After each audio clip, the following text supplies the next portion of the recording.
Be prepared. If you've been feeling isolated lately, congratulations, because something big is about to shift, and the universe is already preparing you. The last 3 days of May are not regular days, and most people are completely unaware of it. If you've been feeling pulled to withdraw, to turn the volume down on the world, there's a reason behind it. That's your intuition choosing signal over noise. And let me say this clearly, being around people right now could actually block you from receiving something that's trying to come through. These days are energetically delicate.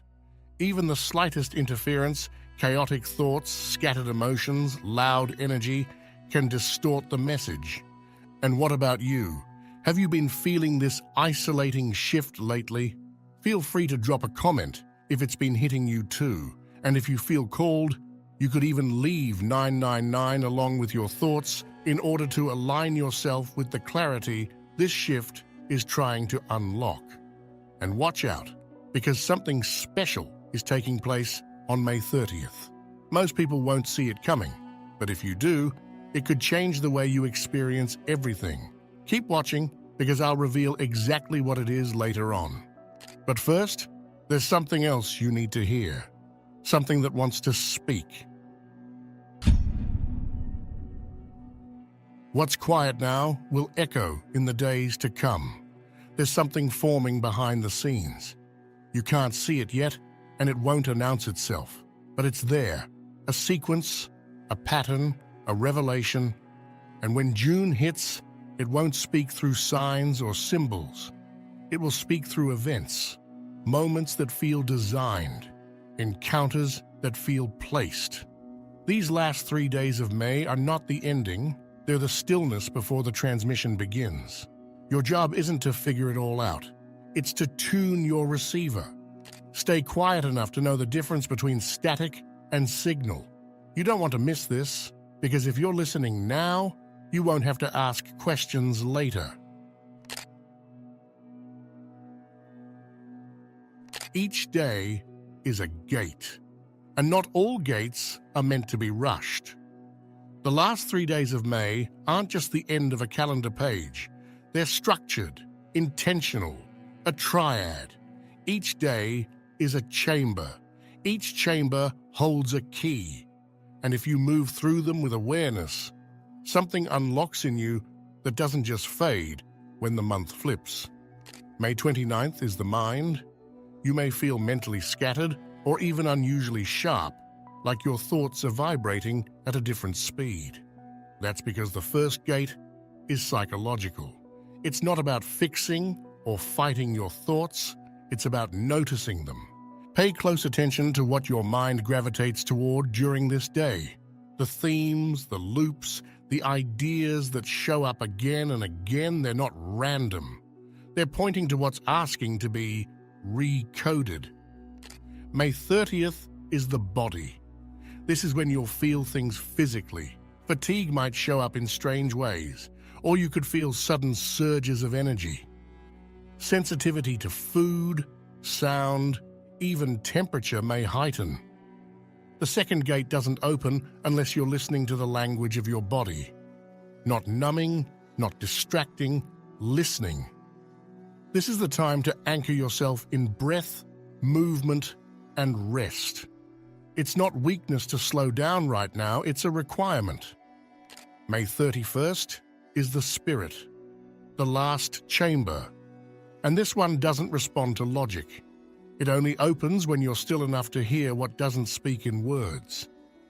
If you've honored the 2 days before, this is where the message drops in. You may not even know what it means at first, but something aligns. And when that spiritual key turns, it doesn't just unlock something within you, it locks out what no longer belongs.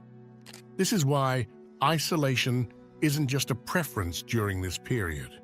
It's a tool, a container, a shield. You don't enter sacred space with the whole world tagging along. You enter with intention and alone. Every chamber demands a different kind of silence. So as you move through these final days of May, treat each one like a ritual. 3 steps, 3 locks, 3 thresholds. You're not just watching time pass, you're crossing into a new frequency. What you learn in solitude is not meant to be shared right away. Not everything you download is meant to be uploaded, especially now.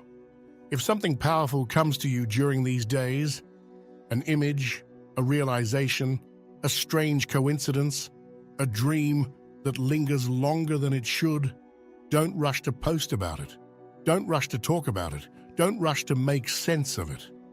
There's a sacred energy to what comes through silence, and when you expose it too early, it can evaporate before it fully takes root in you. Some truths need time to echo inside of you before they become language. Think of it like this. When a message comes during these days, it's not a broadcast, it's a seed. Let it sit in the soil of your awareness for a bit. Let it shift your shape quietly. There will be time to share it. But not now. Too many people treat spiritual insight like social currency. But this window isn't about validation. It's about incubation. You're receiving codes, and codes aren't meant to be shown off. They're meant to be lived. Isolation, again, isn't about disconnection. It's about spiritual safekeeping. What you hold in silence now could become the very thing that speaks for you later. Some messages don't survive exposure. They were born in stillness, and they must grow there too. So if something hits you during these days, let it hit. Let it settle. Because what's coming in June will test whether you listened or just talked. Not all days are created equal. Some are awake, while others are asleep. May 30th is very much awake. There's something about May 30th that hums. It doesn't scream. It doesn't announce itself. But if you stop long enough, if you get quiet enough, you'll feel it. This day doesn't just pass like the others. It pulses, and once you notice it, you won't be able to unfeel it. May 30th is the heartbeat day, an energetic midpoint, a living rhythm that syncs itself with your system, amplifying whatever's already inside you. Think of it like spiritual sonar. Whatever you're sending out, thoughts, emotions, intentions, bounces back harder. This day mirrors you, but not gently. It magnifies, it echoes, it pulses. Lately, have you been feeling odd waves of déjà vu? Maybe you've been noticing repeating numbers or flickers in your awareness. You're not broken, you're in resonance. This day hasn't arrived yet, but we're already feeling it. This day scans your signal, not to punish you, but to give you clarity. Energetic truth reveals itself in silence, not in noise. The reason May 30th feels more real than other days is because it's a calibration point. It exposes distortions. If you've been pushing something down, distracting yourself, ignoring your intuition, this day doesn't let you get away with that. And the strangest part, you might not even understand what's happening intellectually, but your body will. Some people will feel restless and won't know why. Others may be emotionally raw or unusually energized. You may even feel both at once. Don't try to fix it, just notice it. This day isn't asking you to act, it's asking you to attune. Because if you can feel the heartbeat, if you can recognize the pulse without panicking, then you're syncing with something far deeper than a calendar. You're syncing with the architecture of this spiritual moment. This day is alive, and whether or not you choose to listen, it's already listening to you. When dreams speak during sacred windows, they're not asking for attention. They're giving instruction. These aren't your usual dreams. Between May 29th and 31st, your dream space becomes an altered channel. It's not soft. It's not fuzzy. It's not metaphorical in the usual sense. Dreams during this period carry weight, not because they're more vivid, but because they're deliberate, intentional, authoritative. You may find yourself waking up with entire conversations echoing in your mind, conversations you didn't recognize, but somehow knew. You may see people you haven't thought about in years, or symbols that feel both ancient and personal. Some of you might even wake up tired, like you spent the entire night elsewhere. You didn't just have a dream. You received transmission. Don't rush to decode it. This isn't about over-analyzing or Googling symbolism or trying to break it down like a riddle. The messages you receive now don't want to be understood. They want to be remembered, stored, lived. Let them imprint on you, and don't worry if they don't make sense yet. They're not late. They're early. Some dreams are not asking for meaning. They're planting it. Some of you will notice dream loops, scenes repeating, slightly altered each night. Don't dismiss that. That's not coincidence. That's reinforcement. That's something trying to speak clearly because you haven't fully received it yet. Others might get dream fragments, quick flashes that feel like pieces of a longer narrative. That's okay. It's not unfinished. It's sequenced. It's meant to unfold in stages, not all at once. And if you feel like your dreams are silent, pay attention to your waking life. Because during this window, the veil between waking and dreaming isn't as solid as usual. You may find your dreams bleeding through into ordinary moments, déjà vu, sudden emotion, irrational clarity. That's a dream speaking through the day. So whether it's loud or quiet, clear or confusing, beautiful or terrifying, listen. You're not imagining it. You're being briefed. Because when June arrives, what came in dreams may start showing up in reality.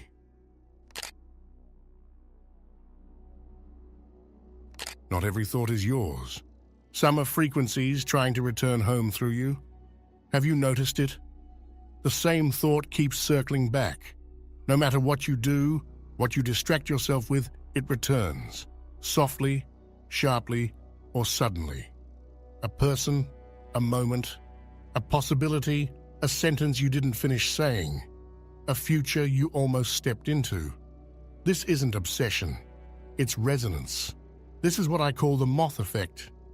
Just like moths are instinctively drawn to light, your consciousness in these final days of May is being pulled toward unresolved frequencies. Not because you're stuck, but because something in you recognizes it's time. Time to reintegrate what's been scattered, to repurpose what's been misunderstood. You're not revisiting these thoughts because you're broken. You're revisiting them because you're aligned enough now to understand them differently. The mind repeats what the soul is ready to rewrite. This isn't about trauma or triggers. It's about energy orbiting back toward its center, and you are that center. So if you find yourself drawn towards something right now, an idea, a memory, even a new curiosity you can't explain, don't swat it away like a nuisance. Let it hover. Let it glow. The things that loop during this window aren't distractions. They're messengers. Some of you may feel like you're being called back to a version of yourself you left behind, a dream you once had but dropped, an idea that once felt too far away. That's not regression. That's reclamation.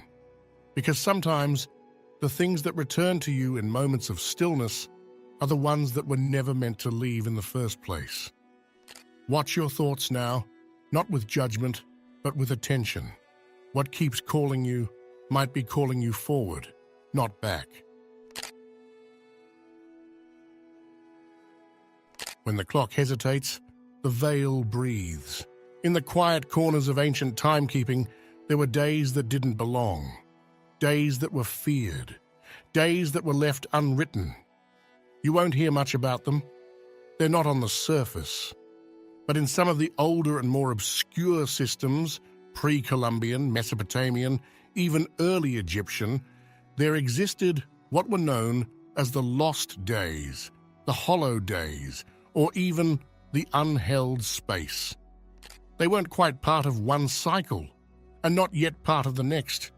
They were between, floating, unanchored, not governed by the same patterns as the rest of the year. And what's wild? These days, May 29th, 30 and 31, feel eerily similar. You might feel like time is moving but not forward, like you're doing things, but they're not quite real. You might even notice the days blur into each other, not in the usual busy way, but in a way that feels strangely soft, like reality itself isn't fully gripping. Some days are written in ink, others are written in breath. In ancient lore, it was believed that during these forgotten spaces, reality became more permeable, not dangerous, but more interactive. Not everything obeyed the rules, and not everything you encountered could be seen with the eyes. You may find your intuition louder in solitude. You may feel presence around you, not haunting, but observing. These aren't things to fear. These are the quiet currents of spiritual life that only approach when the outer world dims. When the world is between beats, they arrive. Ideas, signs, whispers of something waiting just outside the visible.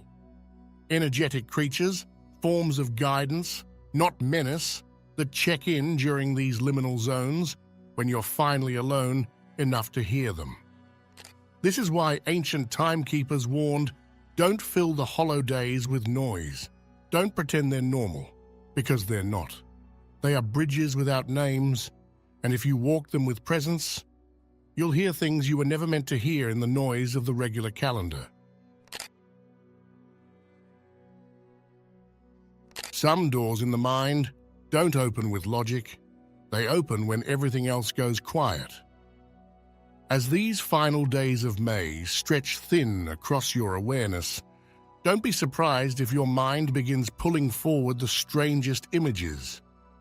You might find yourself suddenly remembering a hallway from a house you never lived in, a swing set that doesn't exist on any map, a classroom you swore was part of your childhood, but no one else recalls.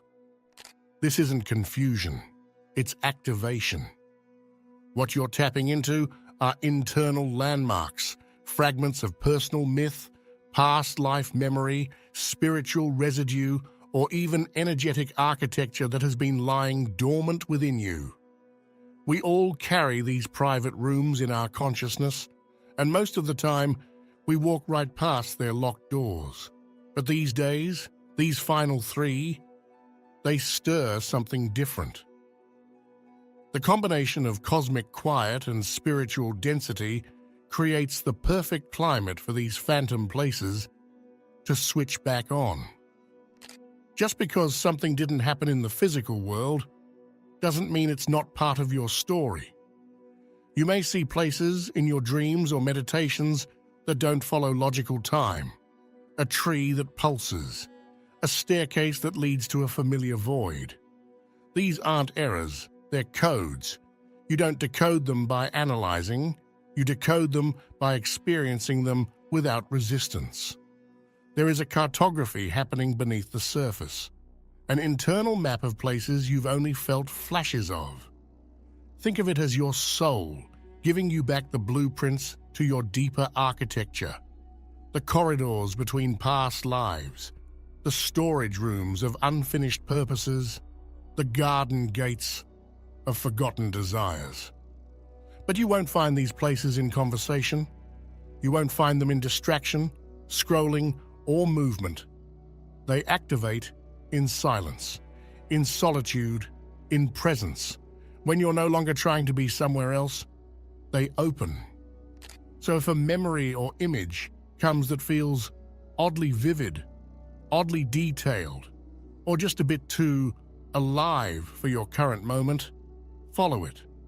You might be unlocking a forgotten part of yourself that has something very important to tell you now. And once you walk into that room in your mind, you'll never forget it again.